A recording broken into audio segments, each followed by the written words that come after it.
no surrender. I shall fight till the end of days. I was born as a Makai warrior, and the Almighty God my blade. Fire burn all Satan carrier. Father loose all shackles and chain. This morning first thing as I wake up, King David turns Sam to the brain. Don't let your courage go down, keep it up. And if your heart rip up and stitch it up, don't let your faith them fall, pick it up. When my cup was empty, God fill it up. Don't take the devil contract, rip it up. And if your bad mind people to commit it up, pass me the Congo drum and let me beat it up. God on my side, me no give it up. So no weapon that form against I shall not prevail. And no man that rise against I, that war they shall never win. Cause I will conquer, oh I will conquer, yes I will conquer them. Come on, let's conquer, oh I will conquer, rise up and conquer them. Thank you, Father. I want to say thank you, Lord. You are everything, Father. Thank you.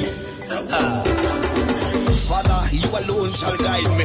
No man shall lead my path. In the wind I hear your quiet whispers, and you heal my broken heart. Even some of my friends turn enemies, and they pray for right to feel. And remember you gave us your only begotten son, but we gave him the wound of life. Send down your warriors with the hello, they carry down to the end of days. No matter how the devil try trick me, unto you my soul I will give. Father, I know this storm is coming, I can see the high tide raise. Without you there is no other. Could there be that will decide? No weapon that form against I shall not prevail. No man that rise against I, that war they shall never win. Cause I will conquer, oh I will conquer, yes I will conquer them. Come on, let's conquer, oh I will conquer, rise up and conquer them. I am a man, I am a champion, I am a warrior. So who are you to tell me that I cannot make? Who are you to tell me that I am not the greatest thing that God ever created? Good morning, good morning, good morning, good morning to all of our listening audience in Grenada, Carriacou, and PT Martinique. You're listening to Hard Talk Grenada. A special good morning to those of you joining us on 97.5 CitysoundFM, 89.5 CRFM, 92.9 Sister Radio Broadcasting from Hillsborough, Carriacou, and of course 94.9 We Noise Radio out there in Brooklyn, New York. A very, very special good morning to those of you joining us on the live video. Remember to like the live video, share the live video with your family, with your friends. Let's all get involved in the conversation because we have so much to talk about this morning. And of course, I do have guests calling in. This morning we have the Honorable Minister Alvin Dabrio, and of course the Honorable Minister Clarice Modeste. So let us let's see how that goes. Of course, we have a lot of information to share with you. We have a lot of things that we want to talk about. It's a beautiful day. We're alive. We've inhaled fresh air this morning.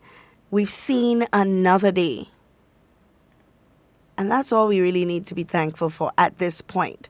You know, I mean, I know emotions are heightened and everybody is, wondering what tomorrow is going to bring and what the next announcement is going to be. But let's take it one day at a time. Let's be grateful for today, because today is what we have. Today is what we must appreciate. All right. So let us take it one day at a time. So as I said, we do have the Honorable Minister Alvin Dabrio, who is going to be joining us this morning to talk about, of course, his constituency. I know his constituents would like to hear from him, but of course we also want to hear about what's happening in within his ministry, what's going on with our fishermen. I know a lot of questions have been posed on their behalf, and of course we want to know what's happening with them. So we do have him coming, out calling and speaking with us this morning. Now, there is a matter that is very vexing that I do want to address very early before our guests arrive. Yesterday, the Ministry of Health would have announced that we have our 19th clinically confirmed case of COVID-19. All right, which means that there are 18 cases currently on island. Now, let's keep in mind 10 of those cases have recovered. We are grateful for that there has been no fatalities as a result of COVID-19. You know, all praise be unto God for that. And I want to talk about first listening and the importance of listening. Now, I want to believe 2 or 3 press conferences prior to that one, the health officials would have made mention of the fact that just to be safe, even though these people have tested negative, they would have had 2 consecutive negative PCR results after testing positive for the virus, and that is how someone is confirmed negative. Now, we all know from different stories, from different revelations, that this virus basically has a mind of its own. It's doing what it wants, how it wants, and it affects everybody different. So they have said that with an abundance of caution, what they're going to do is, even though these people have been cleared or tested negative for the virus, they are still going to ensure that they test them again further down the line to make sure that for some strange reason they don't pop up positive again, you know. So I think that we need to put some faith. I know a lot of people have been trying very hard, and I must commend them. I've seen some turnarounds in approach in a lot of people, even on social media, and I must commend them for that. You know, that's a big step. But the vexing issue are the ones that still see it fit, that still find it necessary to post libelous comments. And I feel like we've said it sufficiently, that if you cannot call the name of your source, it means that, one, the information that you have received is confidential and you're not supposed to be sharing it around with people, or that the information that you have received is probably not credible. So prior to the press conference, some very irresponsible individuals would have gone on social media and posted that, oh, they hear is 20-something cases, and oh, they hear is 6, and oh, they hear is 7. Where you hear that from? That is my question. Where did you hear that? You know, and it's time to start putting some of these people on blast, you know, for lack of a better word. But in addition to that, it is time for individuals to start screenshotting this information and sending it to the Royal Grenada Police Force so that these people can be charged and be held responsible for sharing information that can cause or create public panic. Because under the cyber laws, that is a crime. That is a misdemeanor by law. And it is time for it to be enforced. And I feel like that is the only way that some people will learn. You know, I even had looked at comments of people saying that they lie, is more cases than that, and they lie. I feel like we've gone through this before, so I'm not even going to deliberate on it. What benefit is it of the government of Grenada at this juncture of 18 confirmed cases? What benefit is it of the government of Grenada to hide such information from the general public? So people must be more responsible with their social media. And if not, you must be held accountable for the information that you put out there. I received calls from nervous individuals. You can hear they're afraid, they're nervous, they want to know what's going on because they hear 24 new cases and they hear 6 and 7 new cases. And all I can say to these individuals is, just wait. Don't be afraid. Just wait. Let's hear what the health officials have to say. And if that is the case, then at least if you are doing the things that you are supposed to do as it regards to the protocols put in place for our safety, then you don't need to worry that much. And although worrying is a natural occurrence and you can't tell somebody how to feel, you can give them a little comfort.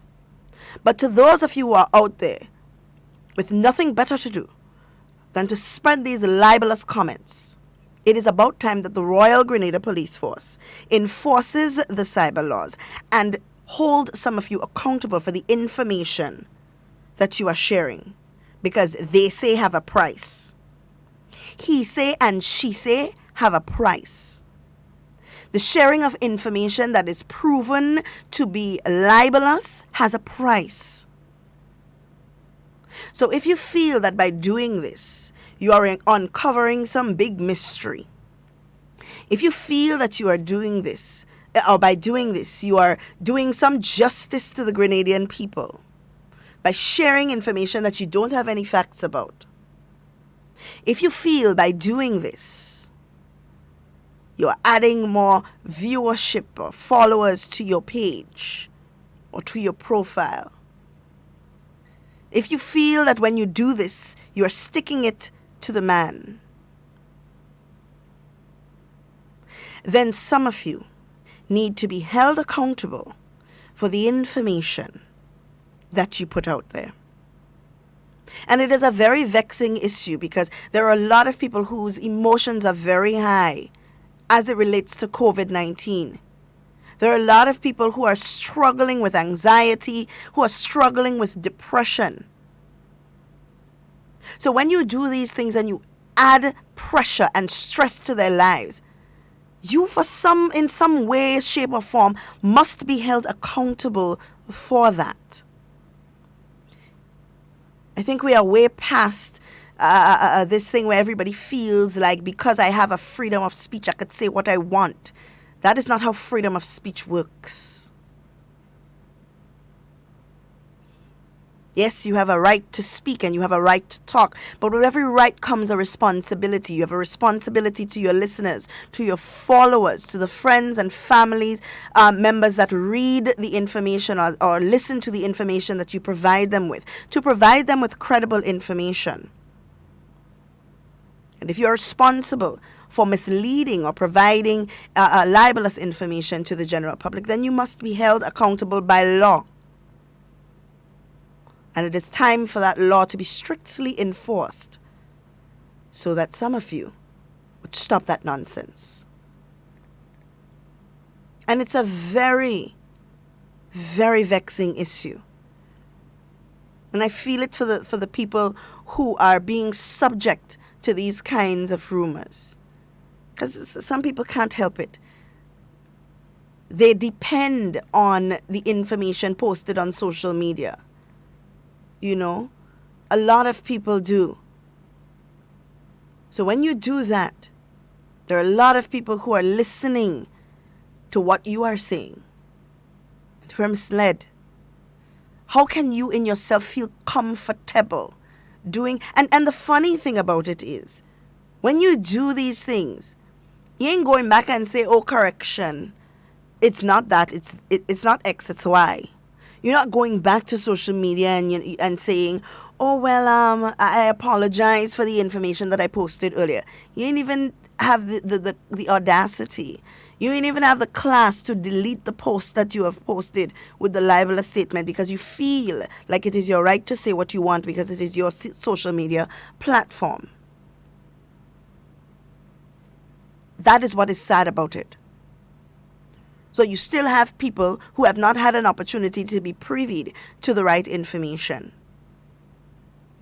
And make it worse if you're an influential person in society saying these things. Then all of a sudden people that follow you think, okay, well, this person has sense, this person's smart. What they're saying, it could make sense. And you have people believing nonsense. And for what reason? At what end? So we have to be mindful of that. Let us be mindful of that. So I'm appealing to the people out there who, you know who you are. You know when you do what you do, how you do it. Please, for the sake of unsuspecting Grenadians, for the sake of Grenadians who don't always have access to the information at the time that it comes out, to all of the Grenadians who have been misled by those statements, I'm pleading on their behalf. It is time for you to stop. It is time for you to stop. We have gone past this place. We have people out there who are crying out for support, emotional support. We have people who are crying out there for their spiritual needs to be met. We're threading and building a foundation of negativity when that is not what we need to be doing at this point. At this point, we need to be supporting our friends, our families, our neighbors, people in society. We need to be helping each other, building each other, taking care of each other. When you look on the pages of some of these people, you're not seeing one helpful tip. There are so many hotlines to share, hotlines for reporting if you have the virus, hotlines for children who are in need of psychological support. People, adults who are in need of therapists. Adults and children who are in need of psychosocial support. People who are in need of food. There are hotlines for all of these things. Post those. Share those. Help instead of harming. That is what we need to be doing in this time. So this is a clarion call to the Royal Grenada Police Force that it is time to start enforcing that law. That cybercrime law. So that some people will understand that there is a price for reckless behavior. So we have a lot of things happening. The Ministry of Education would have, from what I understand, released a timetable to teachers, to schools. And of course, we are very grateful for that. So teachers now have a foundation, to work with. We do have our first call on the line. Let me just take this call quickly. Good morning, caller. Hi, good morning, Ms. Duncan. How are you? I'm good. How are you? Not bad. I'm good. This is Minister Thomas. Yes, I realize. Yes, so I am calling in because I think it's important as the Minister of Social Development, Housing, and Community Empowerment to congratulate my ministry team, my permanent secretary, and the management team, and the seed unit last week for the flawless distribution of the seed benefits in the different communities across our Tri-Island state of Grenada, Carriacou, and Petite Martinique. I commend the seed officers, the Royal Grenada Police Force, the Ministry of Finance, who played a pivotal role, and the members of the community who came out to assist in ensuring that the social distance protocol was adhered to. And even the beneficiaries, I also want to commend them for adhering to those protocols, and therefore we had a very flawless distribution of the benefits within the community. But I also want to thank the ministry team. They are essential workers too, and they are working hard. Our social workers, our counselors, our psychosocial team, who are on the ball 24 hours a day, dealing with the different calls of people seeking help as it relates to children with issues, domestic violence cases, people who are in need of food and all that. So I want to commend them for the hard work, for the dedication. Even the drivers, because the drivers are out with the team performing those duties. I also want to commend the People's Republic of China who gave us milk to be distributed to all the geriatric homes and childcare homes in Grenada. We thank you for your generosity. And, I want to tell the ministry that we are in this together. We are aware that we are in this together, and we'll continue to work along to ensure that we do what it takes as a ministry. And I know that, we have seen their level of commitment. Our counselors, we have seen their level of commitment in coming out and ensuring that the work is done at the level of the ministry, and even ensuring that all our staff receive salaries on time, even during this very difficult crisis. I once again say how happy I'm pleased to be a member of this hardworking team. Absolutely. Well, thank you so much, Minister, for doing that. I'm sure that your staff at the Ministry of Social Development is smiling right now for those accolades. While I have you on the phone, I was privy to an interview or a statement that you made on MTV. Was it on Monday, regarding an accusation that was laid to not just your ministry but also to the party as it relates to the distribution of hampers to persons in need. Would you like to comment on that quickly? Well, I will say it's unfortunate that people are making those statements without any factual basis.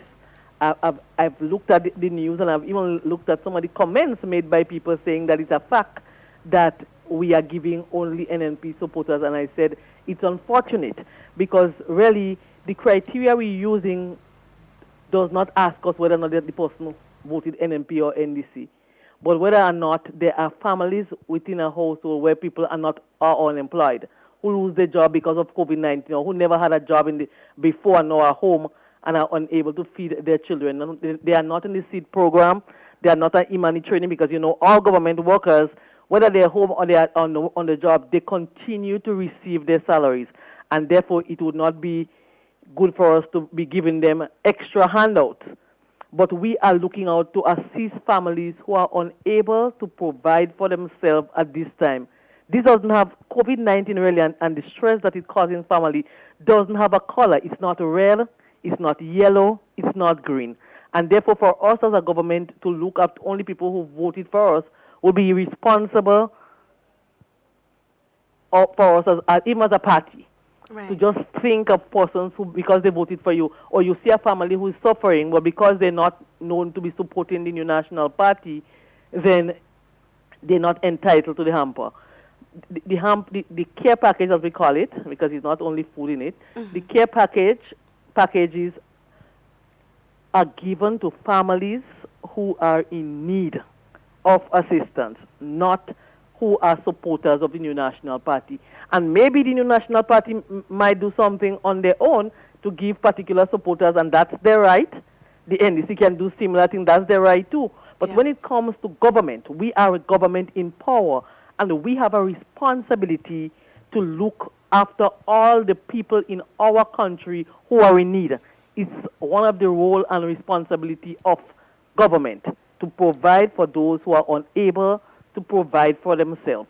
So I'm one who always advocated that we as a government will provide for all. So maybe in the past some people know that there were instances where only NDC or NNP supporters got assistance sometime before.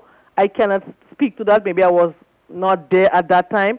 But I'm saying that under my watch as Minister of Social Development, Housing and Community Empowerment, and under the watch of our Prime Minister, who lead us, that we are to look for persons who need assistance, not who are supporting the New National Party. And the truth is, there are persons supporting the New National Party who would call representative or call people at time and say, well, how only these opposition people are getting assistance and I'm not getting. And we have to point out that these assistance are assistance for people in need. You are employed. How do you expect to get a care package from government? So I am sure without a doubt that we are assisting people who need our assistance, and we are committed to doing that. We are committed to working along with all in this difficult time. This difficult time is no time to play cheap politics. It's not a time for us to try to score political points. It's not a time for us to look for likes and love and comments on social media, but it's a time when we must put aside our political affiliation. There's time for politics. No, definitely isn't the time for politics. Now is the time for us to work together to deal with all the issues that confront our people during this COVID-19 period. Because the issue is not only people wanting food. There are families who have food, but the effect of this virus, the effect this virus is having on our population is more than food. We have this psycho aspect of it, where it affects people's mental health. You have more depression. You have more people being fearful that the family will get the virus. And we also have the issue of people living in Grenada. You have family in the United States and London who are dying from the virus. You did not say goodbye to them. You only heard they died, and you cannot even be there at the funeral. The bodies cannot even come down so you could have a funeral to say farewell to your families. Yeah. And all this is putting extra stress and extra pressure on our population, and therefore we ought to work together to assist in alleviating those issues. And that is why, from the ministry standpoint, we have set up this helpline to assist persons with counseling and to speak with them on particular issues to assist them in coping in this difficult time. Absolutely. Well, thank you so much, Minister Thomas, for calling in and letting us know, and of course for commending your team. All right. Is there anything else that you would like to say, maybe to your constituents or to your ministry before you leave? Well, to the constituency of St. Andrews Northwest, I would say that I'm proud of you for the way you behave during the time of curfew. I know there are not everyone is doing as is expected. But together, I know it's not an easy time. It's tough. It's tough for you, and it's even tougher for me. To be indoors is not an easy thing. To be working from home most of the times is tough. And I know for many of the people within the constituency, it is tough also. Yesterday, someone from my constituency told me, please tell me, help me. Tell me what to do. I can't stay home any longer. I want to go to work, And, I felt her pain. I felt, that she felt depressed just being indoors. But I had to say to her that we are doing that to save your life. We want to ensure that you do not get the virus when you get outside to interact with other people, because we do not know who have the virus. And therefore, we have to treat everyone as a potential carrier of the virus. And that is why we have to follow the protocol, follow the science, follow the direction given to us by the health protocol, by the health ministry and the COVID team, so that in the end we will be victorious. In the end, we will be able to be strong and healthy and be able to live a normal life again. There's no sense going out to work and then you contract the virus and you can't spend the money because you're sick and then you might die. Yep. So let us soldier on together. Let us work together. Let us adhere to those protocols, and I believe very soon we will be victorious. And I'm not saying that very soon we would not see the virus will all just go away, because to me, in my opinion, I believe that this virus is here to stay, meaning that in the world, unless you find a vaccine, then the way we live will have to change. So maybe permanently people will have to be wearing masks in public places. And we have to also adhere to the social distancing protocol. But we have to do whatever it takes to protect life in this time, and therefore we will do it together. We will work along together to ensure that we deal with the issues of persons who need our assistance. I say to people if you feel depressed, you feel stressed out, it's okay to feel that way, but find someone who you can talk to. find a friend who you trust, find a neighbor or somebody who you can trust in those times. Or we are available from the Ministry of Social Development if you need a counselor. All right. Thank you so much, Minister. You have a wonderful day and stay safe. Thanks, and stay safe to you also. All right. All right, guys. So you heard it there from our Minister of Social Development, who took the time to call in to commend her staff at the Ministry of Social Development and, of course, the persons within her constituency who have been working tediously to ensure that the needs of the people of the nation are being met. For those who are on the 24-hour hotlines to deal with the psychosocial issues of society, for children, for people in society who suffer with depression and anxiety, you have somewhere to turn. You have somebody to talk to. So pick up the phone and give them a call. It is a 24-hour hotline. They are available to speak with you. And if you call and you didn't get through, don't give up. Keep trying. Because this is something that is important to you. So as promised, I have with me this morning our Minister, the Honorable Alvin Dabrio, who will be addressing, of course, his constituency and, of course, speaking to the fishermen of the nation who, of course, want to know what's happening. Trade is down. We have a curfew. People are not moving around as they used to. Everybody wants to know what's happening. So we're hoping that he can shed some light on this for us. Good morning, Minister. Good morning to you, and good morning to all the listeners. I know we're going through difficult times, but they say behind every dark cloud is a silver lining. So we're looking forward to that silver lining coming real soon. Absolutely, absolutely. Now, I know, Minister, all of the ministers, the 15 representatives, I should say, not just ministers, have been working very hard around the clock in this time to ensure that the needs of their constituents and the needs of the people under their ministries are being attended to. But first, I'd give you an opportunity to speak on what your ministry is doing in relation to the fishermen. Right. In the regards to the ministry, yes, we are continuing, through the limitations that we have, but we continuing to provide ice for the fishermen, ice for the vendors. There is a limited amount of export happening. Well, even before that, the first area of concern was at least getting the net people out working. Because when the nets go out to work, it's a lot of people benefits. Right. Because the amount of people that were able to have jacks within the last few weeks is phenomenal. Mm-hmm, and the other thing is that the people that work on the net, some of them are at the bottom of the scale because they pull in the nets and they cast the nets. But their income is very limited. But without them, we don't have that food security, and also the bigger boats cannot go out because you do not have the bait. Right. So they are providing a vital a source of boats, let's say, for protein, food, and resource for the larger boats. So those became operational, and they have been working really good. We have some of them now they have some jacks, what they call tied.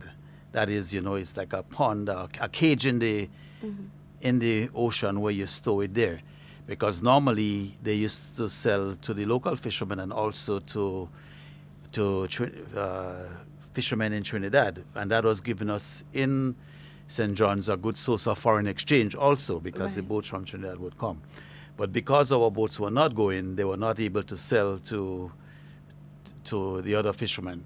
But what it is that we're looking at, as a matter of fact, there is a meeting in Grand Mall today with the past CMO, that's Dr. George Mitchell, working out a protocol with them and the vendors as to how we could start slowly going back into operations. Because we don't want to lose the market that we have, because right now the export requirements, especially in the U.S., is down over 80% because you have the restaurants and so are still closed. Right. The only ones that's open is the supermarket. So we have lost a large part of that market. But at the same time, we don't want to lose the little 20% that we have still. Yeah. Because you have other countries that applying the trade, so we need to at least preserve this. So we're looking at having a limited opening. A limited opening is just that you don't want to glut the market because the export market is not big right now. Right. So you don't want everybody going out. So the meeting is so that they could come up with a system in which everybody could eat a food, if I could say that. So you have, you have a system in which you could go, or you have some quotas, maybe no more than 20 tuna a boat or something like that. Right. That would be worked out today. So at least everybody, we could start getting back to normal. And the thing also is that if the boats stay parked up in the sun for too long without moving, that could be another maintenance problem. Right. So we have to look at that and at least get it active and get the engines going. But we want to do it in a managed way in which we will be following the protocols. So this is part of what the ministry are doing. And at the same time, we're thinking ahead because we're coming up with plans that when everything is normalized or close to normalized, at least we're going to have alternative ways in which we could get some value added for our fish products. Right. We have a program that is working with some of the other associations in which we'll be doing the fish loin right here in Grenada and other processing. But if we were not going into these problems now, that would have been established in March last month. We should have been in operation. But right now, once we get back to normal, that would be implemented, and then the added other exports markets, we would be vigorously pursuing those and some other areas that we're looking at to boost that and also to expand the industry. So these are things that we're working on. Okay. Now, I know that the trade sector, as it relates to fish, because personally, I didn't know we exported so much fish. I'll be honest. I didn't realize that Grenada was such a large exporter of fish or seafood products. And I mean, I was amazed at what we are able to and the quality that we are able to deliver. And I speak to this because I bought a lot of yellowfin tuna, I'll be honest. I bought a lot, and I didn't even know that it was such a nice fish. I mean, it's a very nice fish, and I mean, the quality, the texture, and it seems like we export a lot of this kind of fish as well. But in general, we export a lot. Yes, we do. And as I say, tuna is a very nice fish, and especially if you catch it right, and you slaughter it or kill it the right way, then what would happen is if you follow the procedure, the meat would be looking at kind of a orange, between orange and red. But the redder the meat is, the worse the quality is.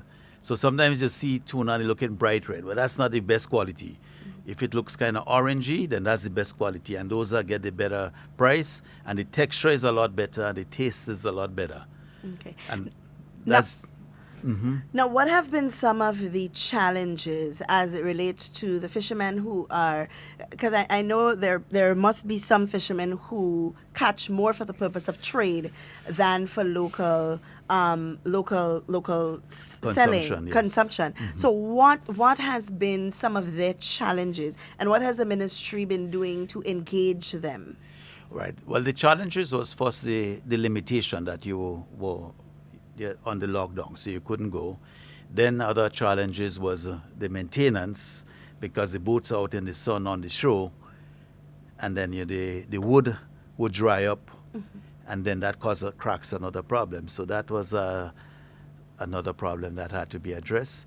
And the other one is the same thing with the nets. If you leave a shot out in the sun on the line, afterwards the fabric gets weak. Yes. And it's the same thing that would happen to the nets. If it stay out on the sun without going in the water periodically, they would start decaying, and you would have great losses.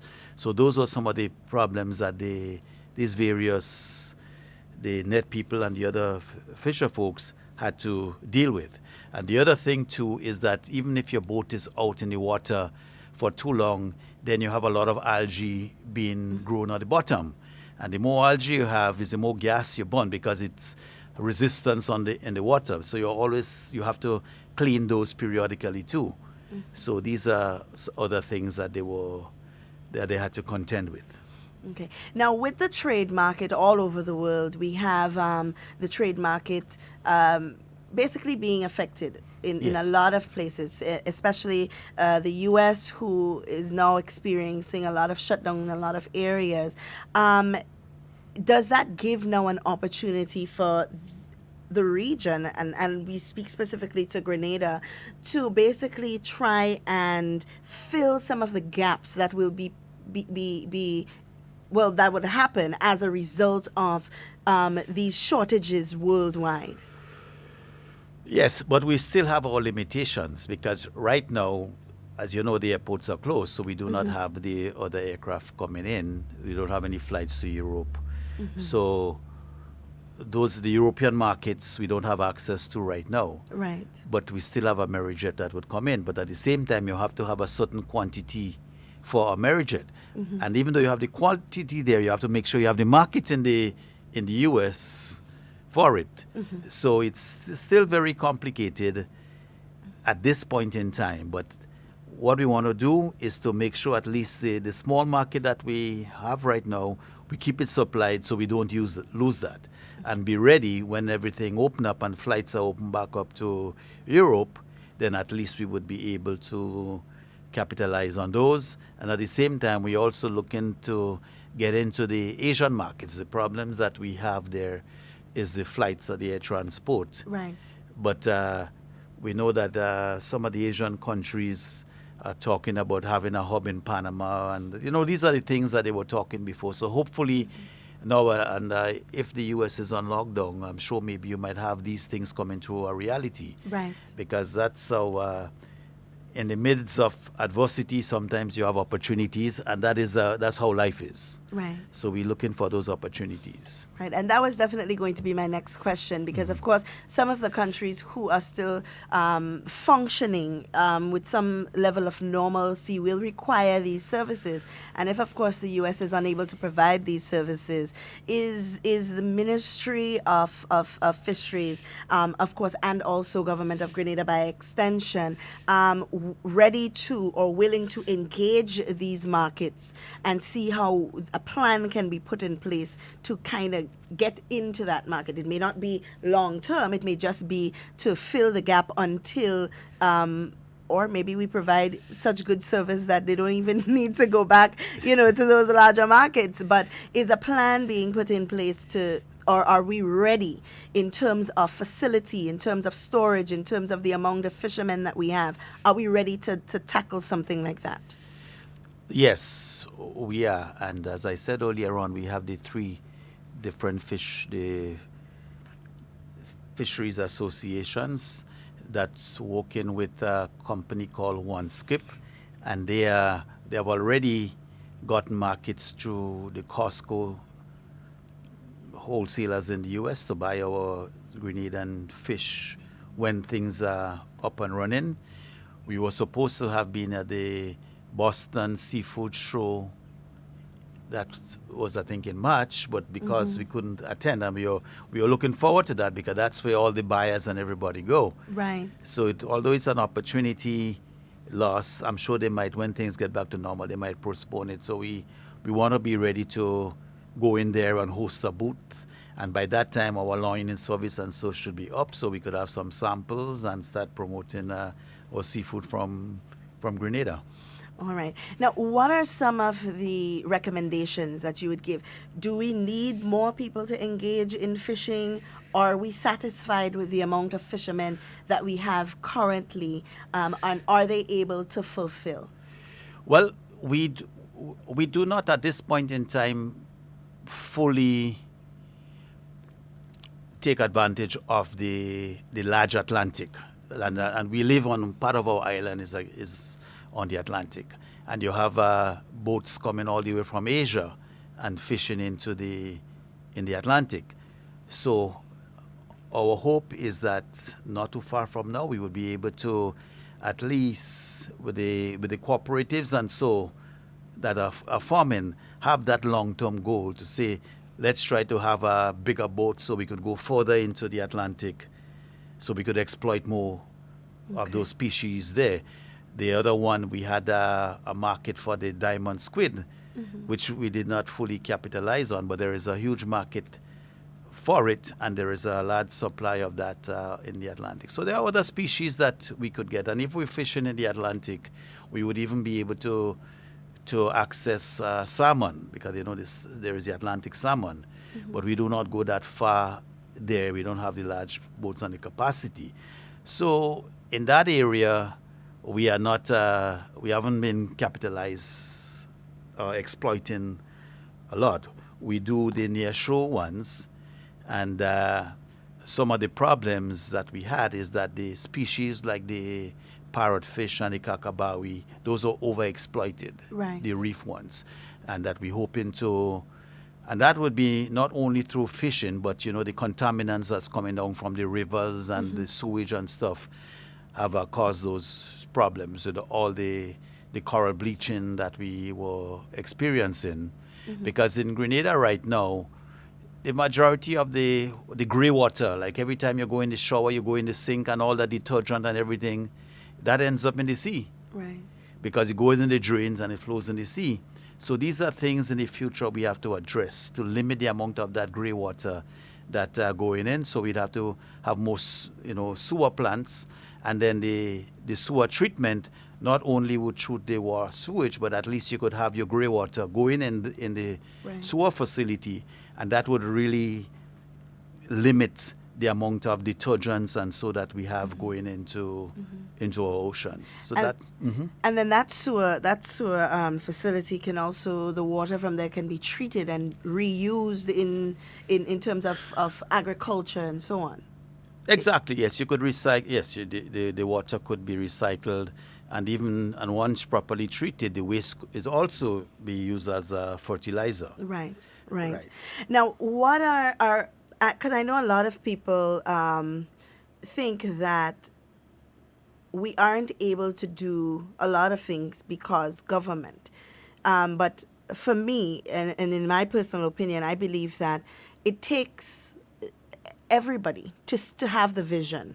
And it takes everybody to execute the vision. So some private individuals somewhere can come up with a plan to buy a big boat and decide that they're going to go into the Atlantic and do the fishing there.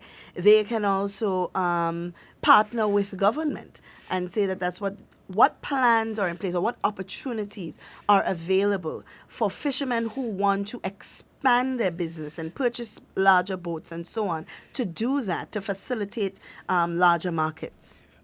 Right. Okay. Our historic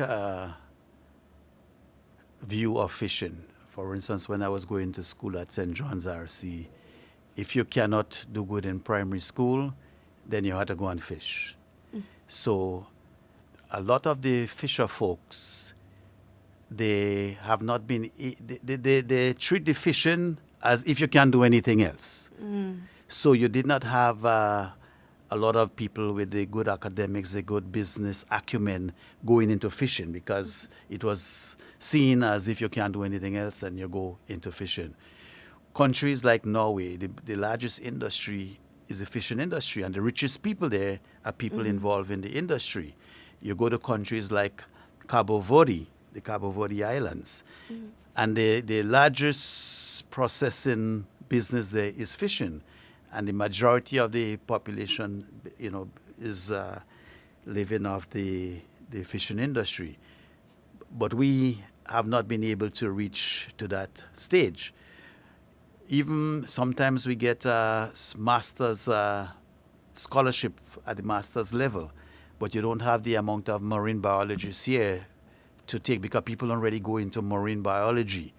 Most of the time they want to go to be a doctor or lawyer or something like that, or an engineer, but not into marine biology.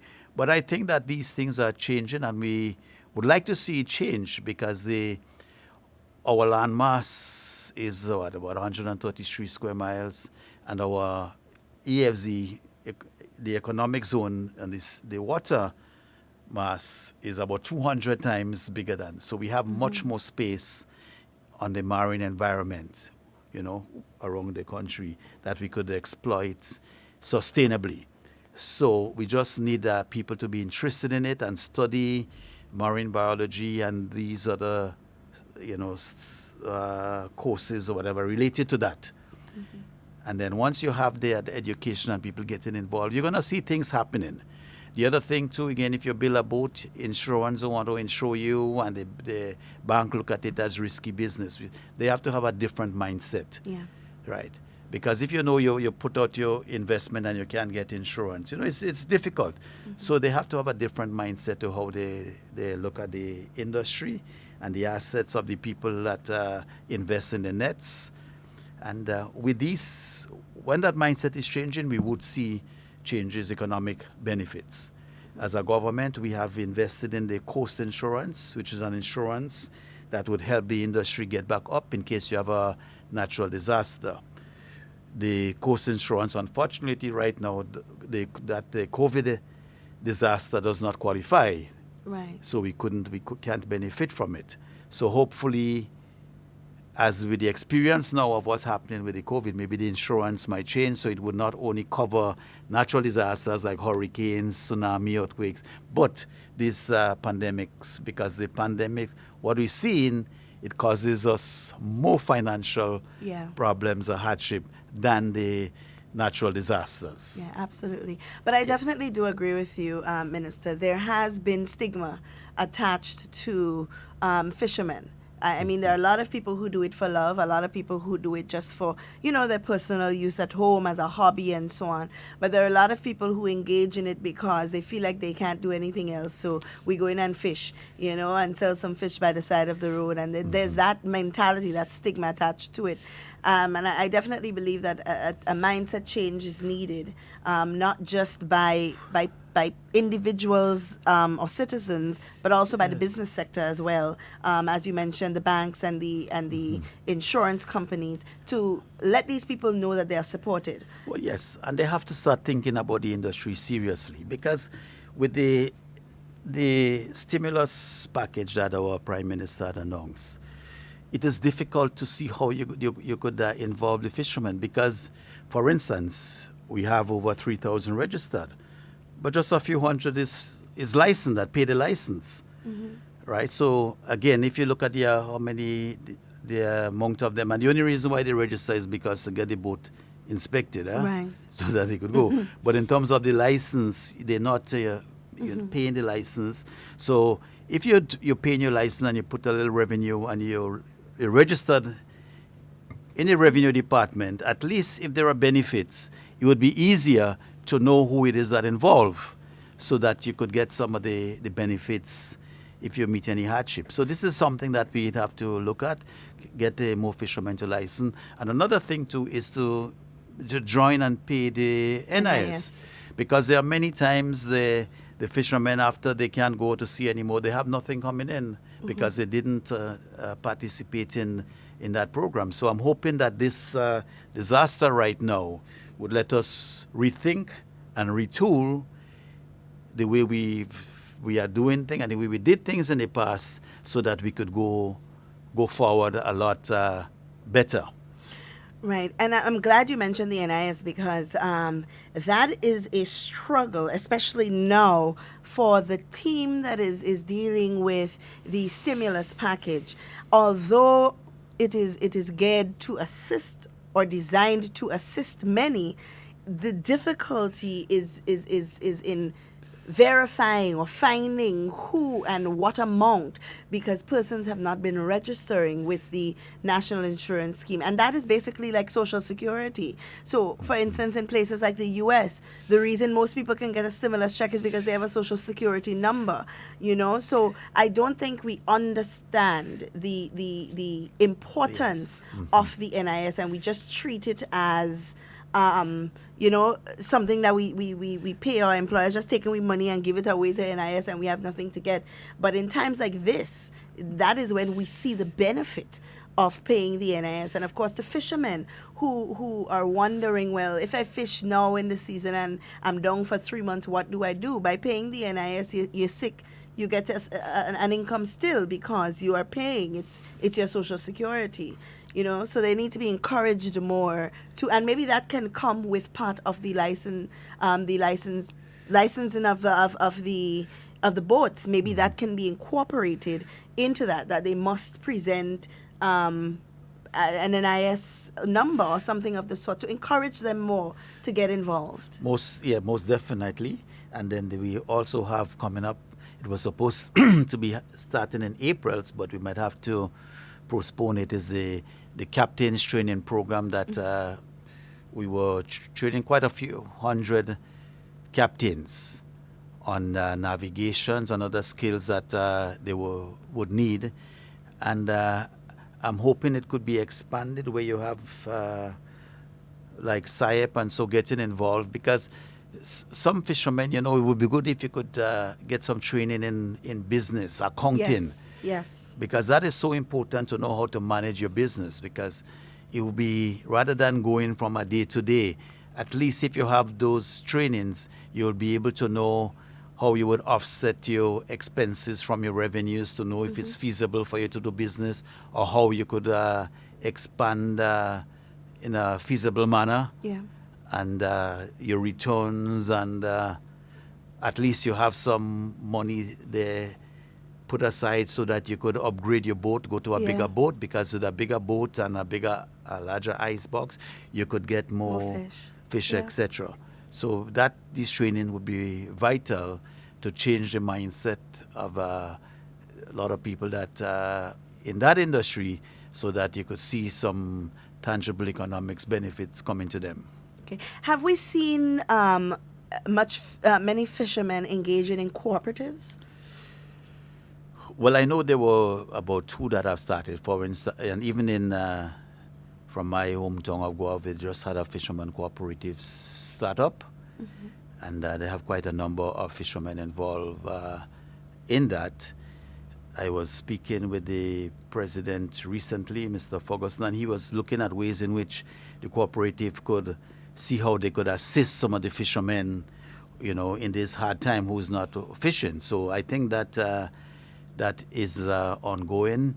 I know that the association in Grenville, or the cooperative in Grenville, are looking at some similar way of trying to see how they could help the fishermen.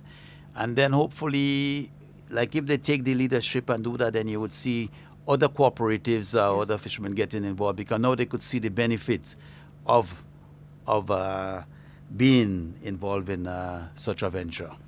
Absolutely. Now, I know that there are, as you mentioned, a few training sessions available for some of the fishermen. What level of cooperation do we see when there are training sessions available? Do they come out to the training, or is there is it just limited to the people who engage more in trade? No, I think, it's usually well accepted, because I know that from the ones that I've seen, you have quite a lot of applicants, because even the training programs that the Ministry of Youth were doing in Trinidad for fisher folks, even from Carriacou and Petit Martinique, you have a lot of applicants. So sometimes you have to you would have to go through the list and see how you could see, you know, which ones are more eligible. But so it's not a case where people are not interested. So this is a good sign. Right. But the idea is we want to be able that everyone that's interested be able to give them the proper training. So that would be the overall goal. All right. Now, so I'm happy that this discussion has started because it is important, especially now in this time, that people understand the benefit. And I want to go back to the NIS because I think it's a little bit too underrated. The national insurance scheme and the benefit of joining.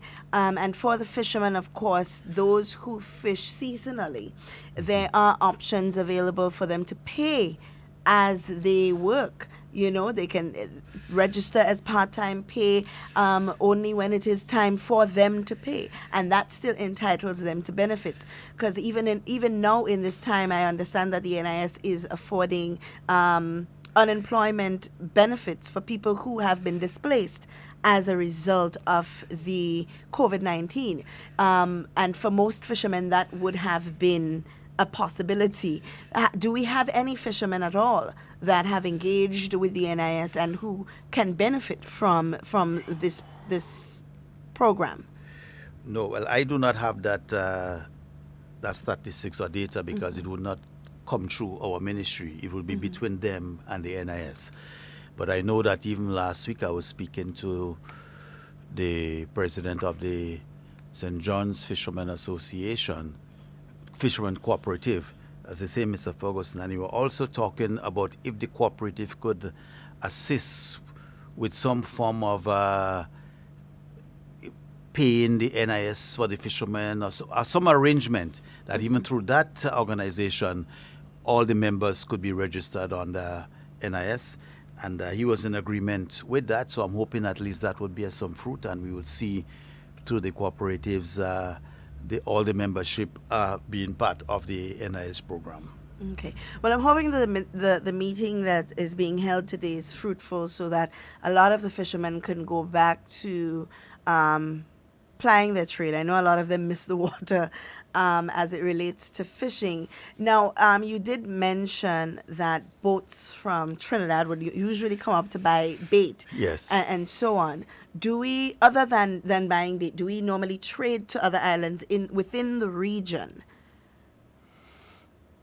I know that from Petit Martinique, I know that they sell to the French islands of Martinique too. Because I know that and also Windward, they had the people there going up to Martinique and sell the reef fish and the other smaller size fishes, yes. So that market is also there.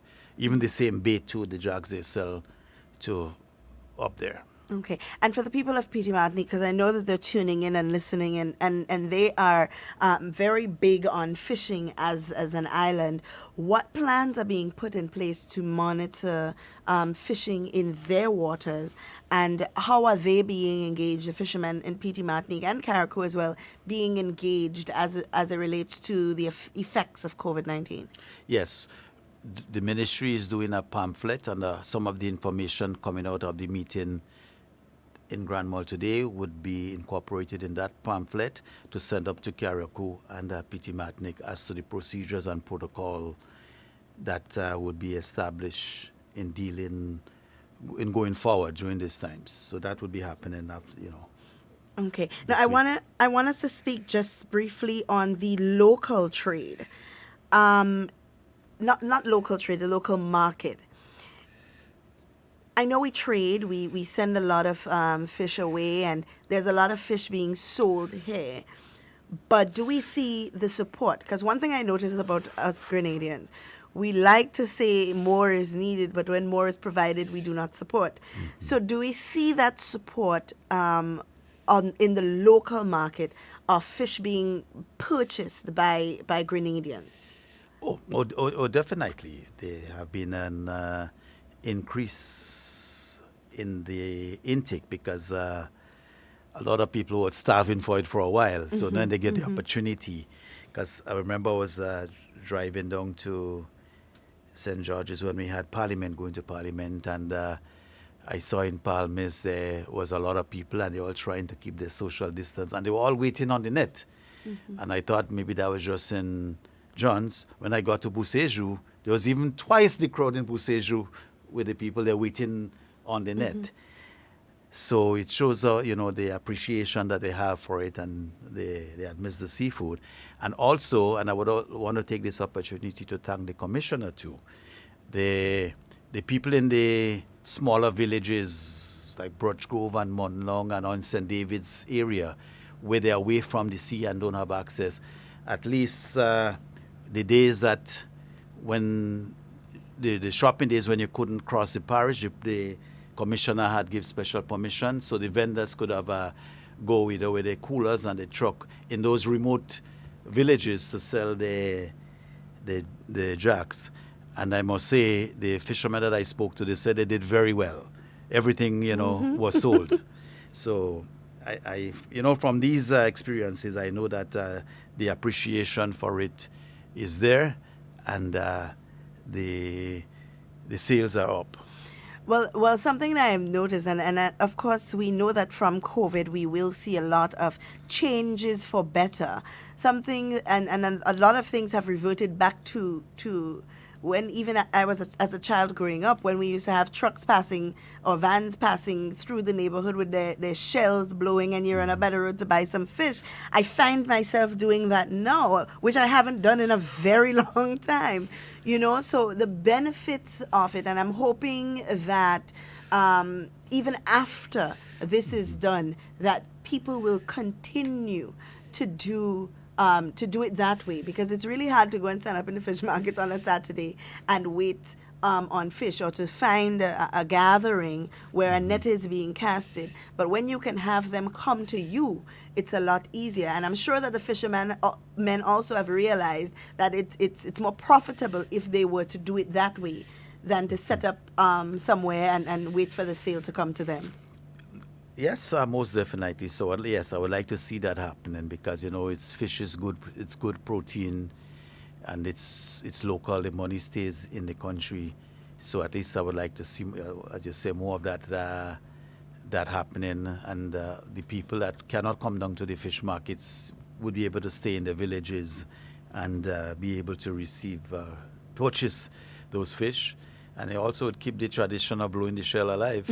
Yes, it would. It really, really would. I mean, even my children are now involved when they hear a shell blow. Mommy, fish, And I mean, that is not something that they've been exposed to before, I mean, they're quite young, 11 and 12. So that means within 11 years, they've never really experienced, a van passing through blowing a shell and wondering what it is. So it's a good experience. It really takes us back to our roots. Yeah, because they remember they know the ice cream one, but yep, not the fish. But okay. not the fish, but not the fish. So now they back. know, they call, Mommy, call Grandma, look, fish is coming. She wants us to buy any fish for her. So it takes us back to our roots, and it gives us as parents an opportunity to share with our children a lot of the traditions that even we experienced before that has kind of dwindled away. Exactly, yes. Now, I know coming from the fishing village, it is your duty and your responsibility, not just as the Minister of Fisheries, but also as the parliamentary representative that governs a large majority of the fishermen in our country, to do right by them. So I do trust that you will, of course, put them at the forefront and take them into consideration when it relates to that. Now, I know the stimulus package did mention, if I'm getting it correct, that provisions will be made for fishermen who have been displaced. What are the challenges, apart from the NIS, in terms of getting to know how much they need to be paid, how many of them need to be paid, how many of them has been displaced, and how long they'll be displaced for? What are some of the challenges that you guys are experiencing in that department? Right.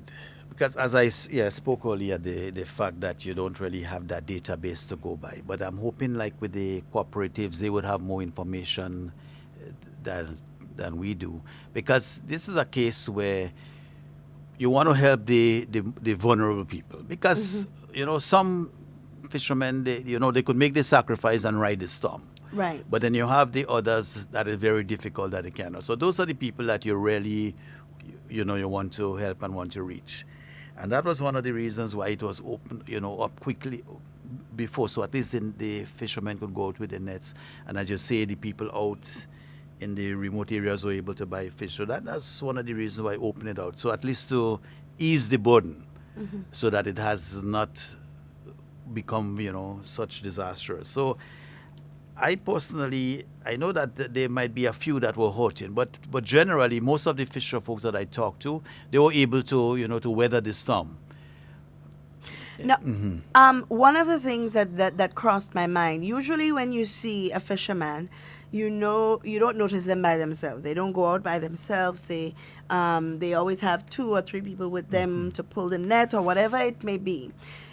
When the boat is registered, because if we're going on the basis of licensing of the boat to determine who plies the trade or not, what happens to the individuals who assist them, whose livelihood also depends on these fishermen?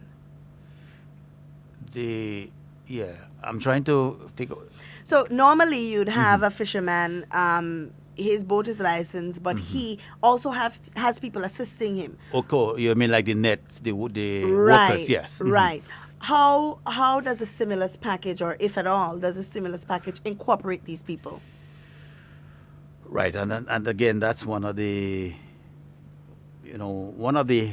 hardships in determining something, because you have some nets that were working, and then you have some others they work seasonally, and some of the workers, some do it full time, some don't. Some just do it when they're not going out or whatever it is. So, as I say, it's very difficult right now to sort out all that. But hopefully moving forward, a lot of the problems that we have, we could be able to alleviate them and have a good database of who is doing what, and get an idea of, like in other countries, North America, everybody has to fill out a tax return, whether or not you pay tax. Right. So at least the government has an idea what your income level is. If we have some system like that in Grenada, it would be very easy that the revenue department would know what the income level of everybody is, because everybody required to file. So something like that would have to be in place, I would think, so that when we have these problems, you'll be easy to go through that database and you'll see exactly the amount of money that person was making or the shift that they work. So if you have to do anything to compensate, it would be based on the level of income or production. But then the NIS would facilitate, in part, that need. Yes. So would you, as Minister for Fisheries, advise or encourage that fishermen treat fishing as a business in which they set up their NIS, and of course also the NIS of persons who work with them, so that in times like this, when needs have to be assessed, that the needs of all can be assessed and not just a few? Exactly, and this is what this disaster has taught us and give us an opportunity so we could rectify all these problems moving forward. All right. Now, I want to give you an opportunity to speak to your constituents, because I know everybody is wondering, where is my parliamentary representative? And that goes for all of the constituents in all of the constituencies. They want to see their representative. They want to know that their representative is there. And we can understand and appreciate that it is difficult for the representatives to be on the ground as they used to, or as they need to be, really. And I know that a lot of the representatives, a lot of you guys have been in contact with the Ministry of Social Development to ensure that the most needy families in your constituencies are being attended to. So I'll give you an opportunity to speak on that and to speak to your constituents. Yes, and thanks again for that opportunity. Well, my office, parliamentary office in Guav, we have been opened every day from 9 to 12. And I want to thank the staff, because what it is, we went on a rotation basis where one person would come in today, another person, and stuff like that. And they're there just in case we have any any problems are there in the community, or anybody have any problems, at least we could address it. And I know that there were quite a few cases that us being opened were able to solve. And sometimes they were just mixed up with some people who don't have radio home. They don't know what time is what and what's going on. And sometimes they come for the information because they have no other means. And we were able to help those people.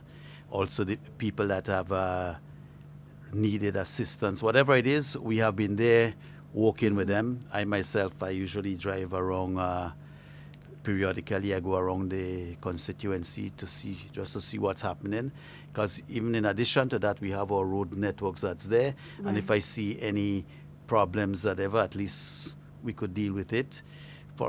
We had even our maintenance wardens were out yesterday in Concord. They had a slide, so they went to fix up that.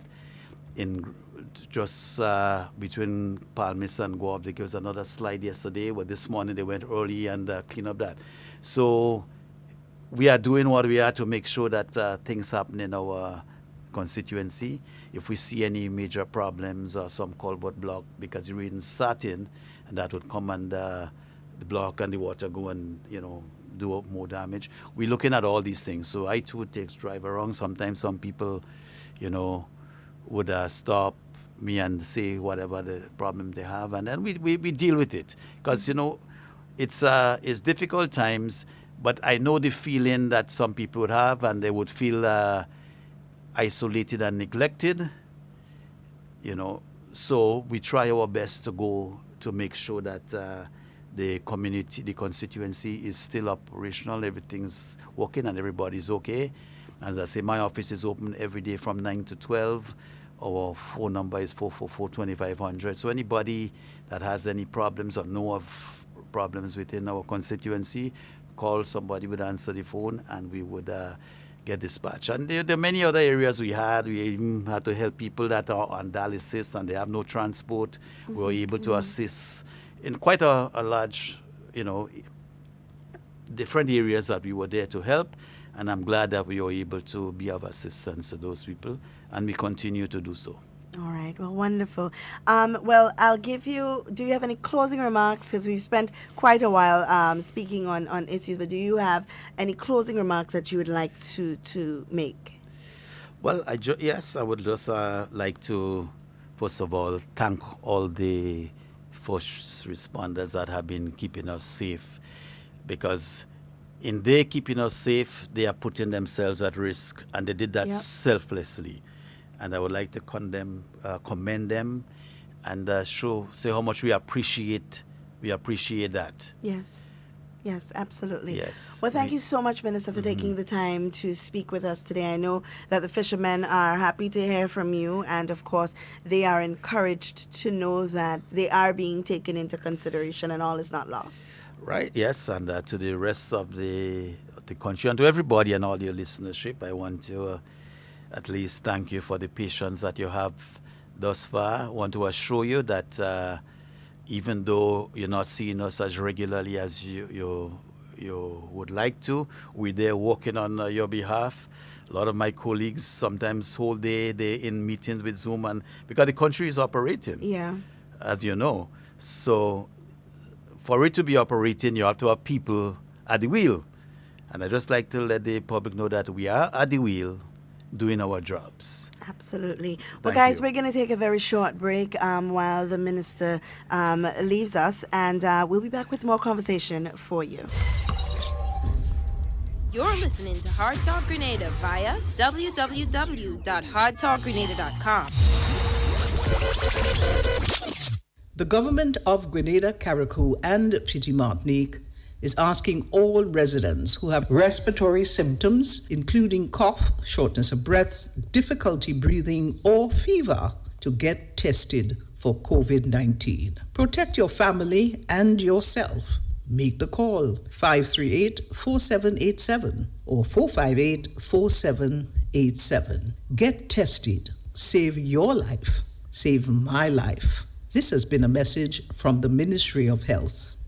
Every person in Grenada, Carriacou, and Petite Martinique is required under the Emergency Powers COVID-19 No. 4 regulations Section 2.4a(b) to wear a mask or suitable covering over their nose and mouth whenever they leave their home, attempt to enter, or is in line to enter a place of business, government offices, and while in a motor vehicle with any other person. Be COVID-19 smart. Obey the law. Cover up. Wear your mask. The government of Grenada announces the imposition of Hello listeners, welcome to our program brought to you by the Grenada Solid Waste Management Authority. For today's program, we will share with you the changes in our garbage collection schedule for the upcoming Labor Day public holiday, that's Friday, the 1st of May. But before doing so, this message. The Grenada Solid Waste Management Authority wishes to notify all persons who would have purchased tender documents for the provision of garbage collection service in zones 4, 5, 6, 7, 8, and street cleaning and collection services in the town of Grenville that the deadline date for receipt of completed tenders has been extended from Tuesday, April 21st to Monday, the 4th of May 2020.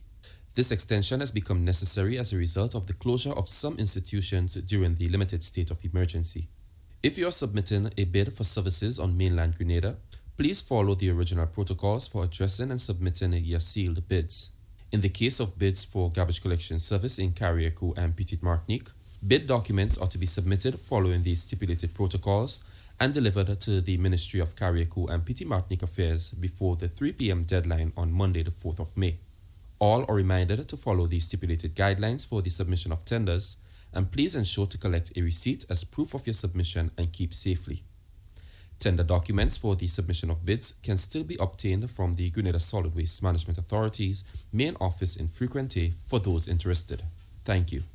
Now for today's program, we share with you the collection schedule for the upcoming Labor Day public holiday, Friday, the 1st of May. We begin with St. David on to Munich St. Andrew. Residents who are serviced by SP Solid Waste Collection Services. There will be no garbage collection service provided on Labor Day.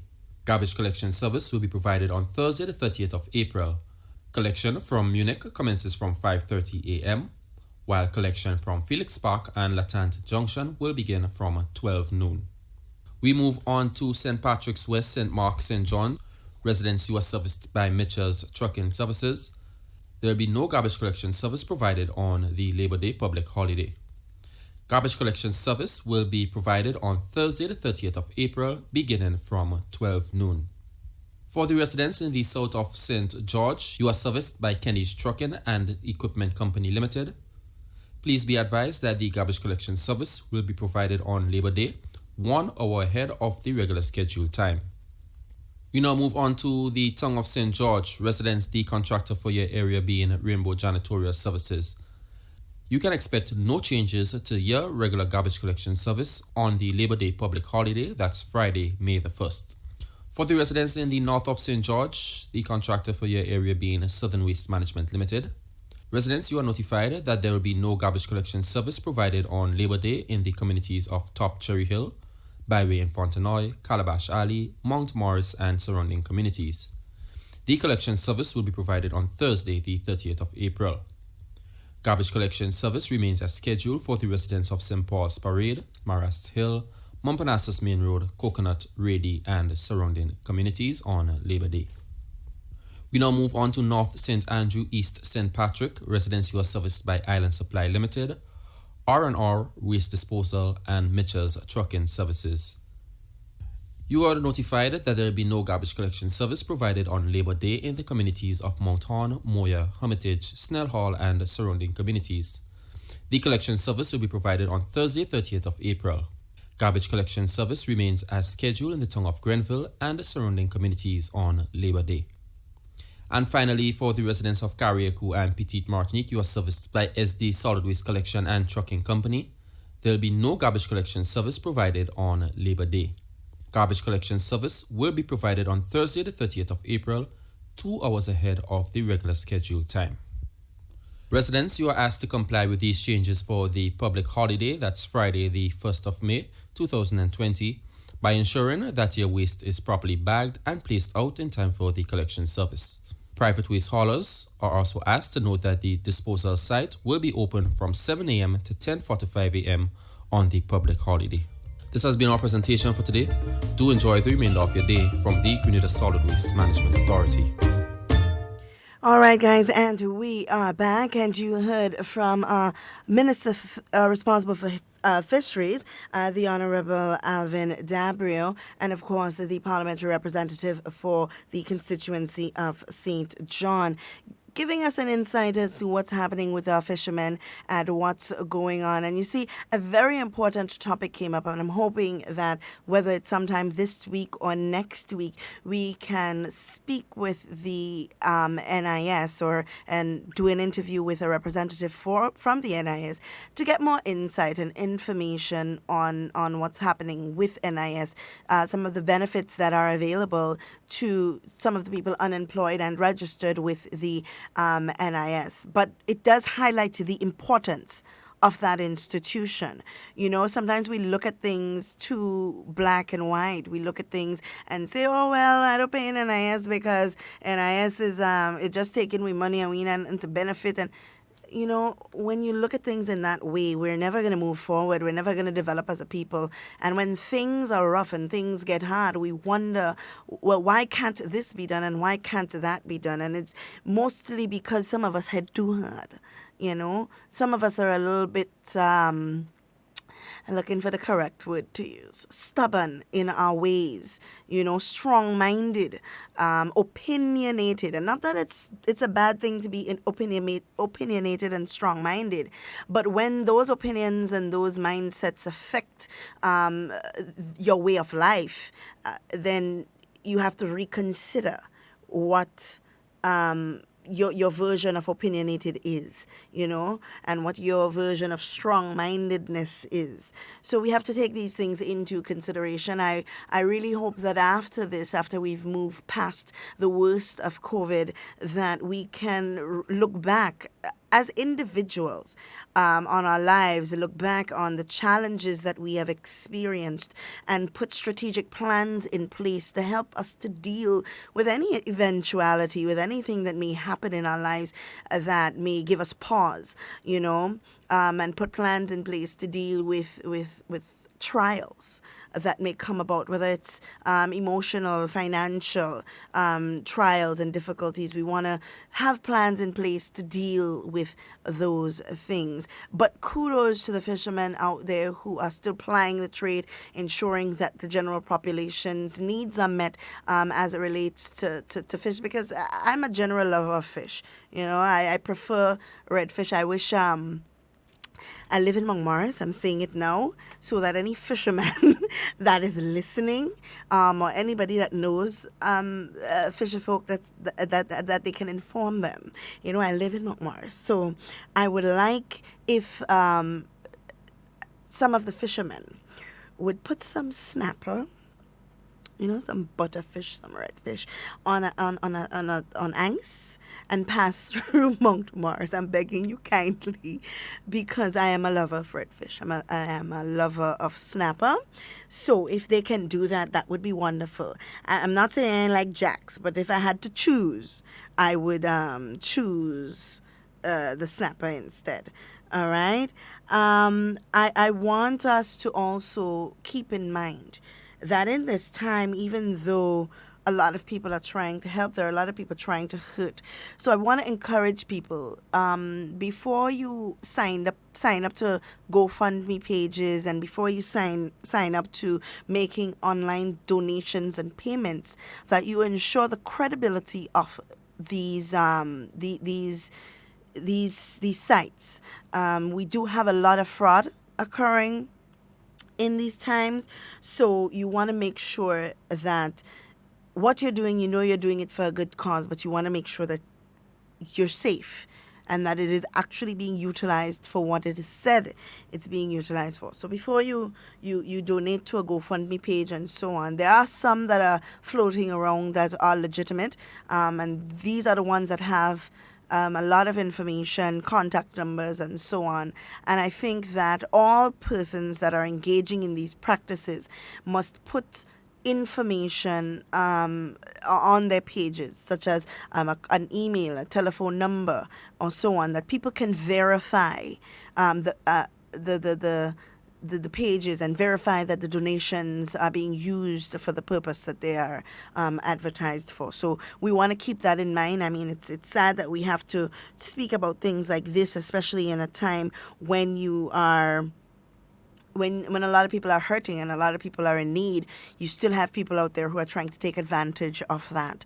But it is our duty to ensure that you are reminded and that you are left mindful. Something that I want to touch on quickly in the matter of education, because all I know that is my passion. That's I want to see things happen for our nation's children. One of the things that came to my attention recently in terms of facilities for teachers to engage in online learning with their students. I did a bit of research, I did a bit of questioning, and the information that has been provided is that over 17,000 devices have been ordered. Of that 17,000, which I don't know if the unions are aware, because based on what I understand and based on what I've heard them say, that teachers don't have the devices to do these things. What they need to be telling the general population is that every teacher on the island is being catered for in that number that is being ordered. So all teachers in need of a device are being catered for within that 17,000 devices that's being ordered as well. So these are the things that we need to talk about. I know that some teachers, I know that there are some teachers that are experiencing difficulty with the MSTAR program. I spoke to a few recently, and they would have expressed that the difficulty that they're experiencing is not in logging in. While some are experiencing difficulty in logging in, others have difficulty in uploading information because their account seems to be the account of a student.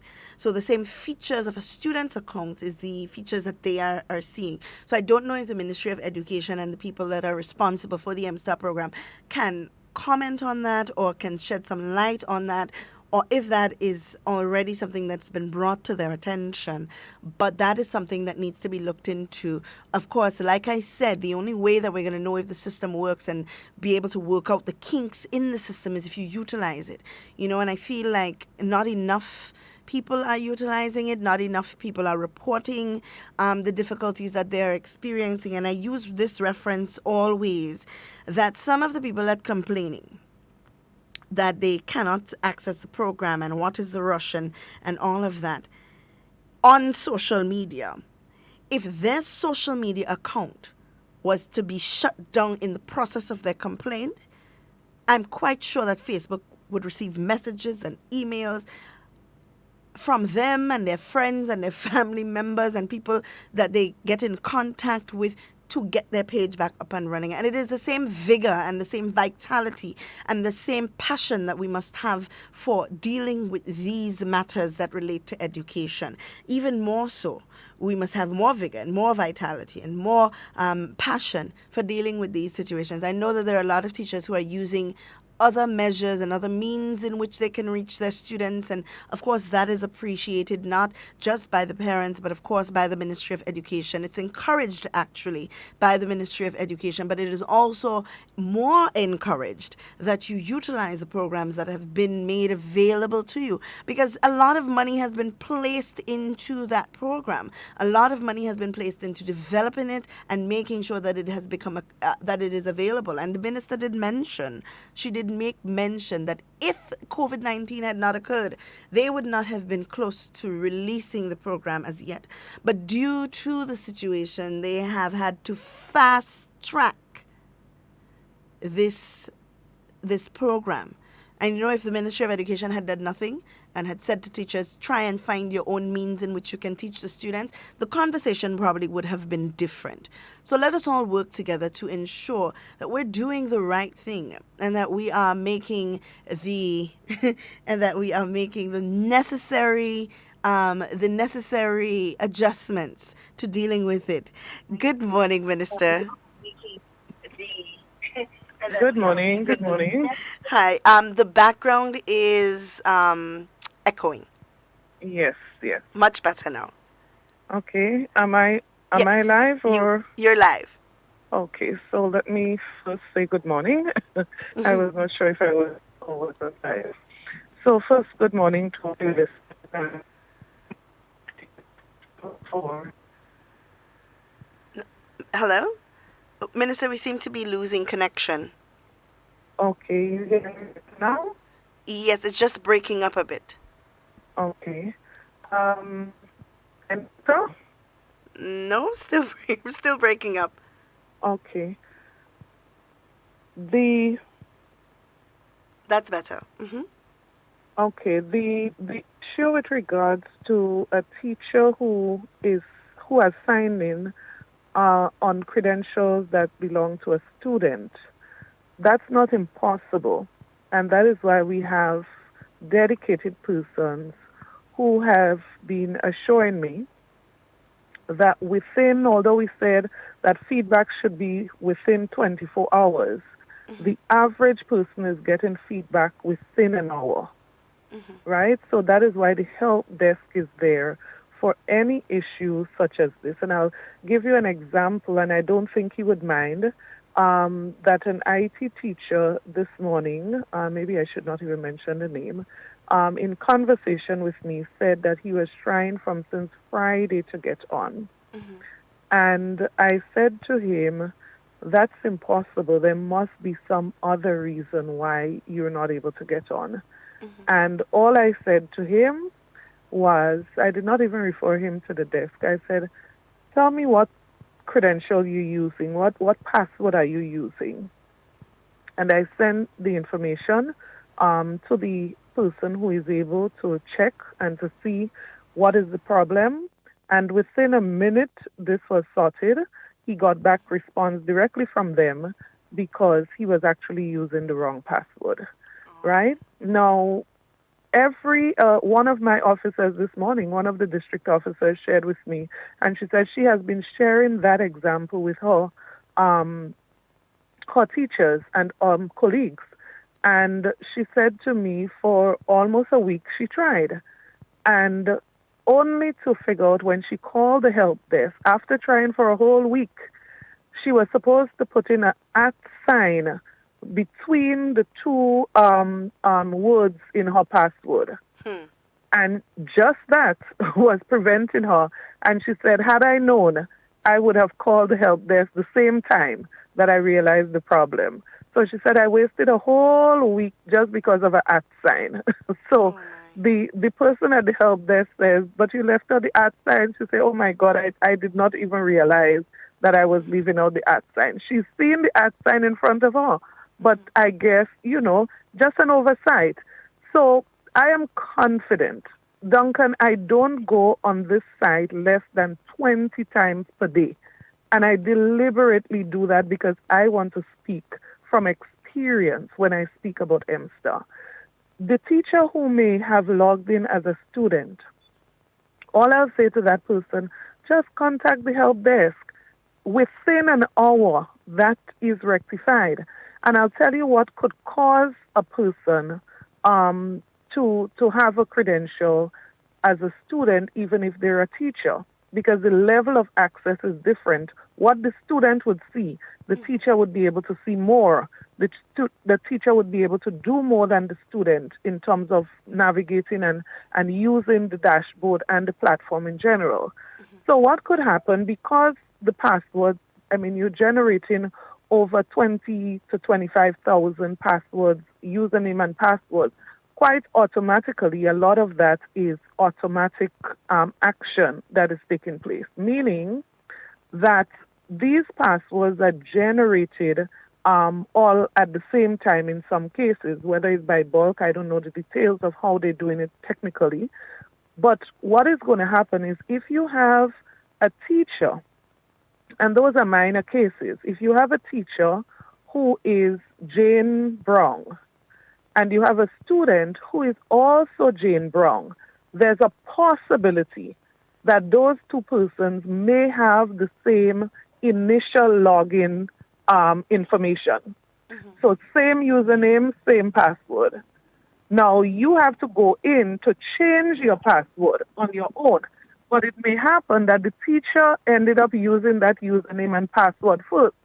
So if the student go after, that student would have problem until they go to the help desk and the help desk issue them a new password different but that teacher may have logged in and end up on the student platform. As I said, those are rare cases, but not impossible. So all the teacher has to do is just to ask the help desk to reassign me as a teacher as opposed to being able to access the student platform. So it's very simple. Very, very simple. And I just wanted to encourage by continue to share over and over the information for the help desk. And they have been doing an excellent job. Persons they've been having a turnaround of, I would say, maximum an hour, maybe 2 hours in terms of response and so forth. Sometimes they help someone and that's refer them to a friend of theirs who may have. So they've been supporting and assisting both teachers and students, and I encourage persons to continue to take advantage of that. Okay. Well, thank you so much, Minister, for calling in and clarifying that for us.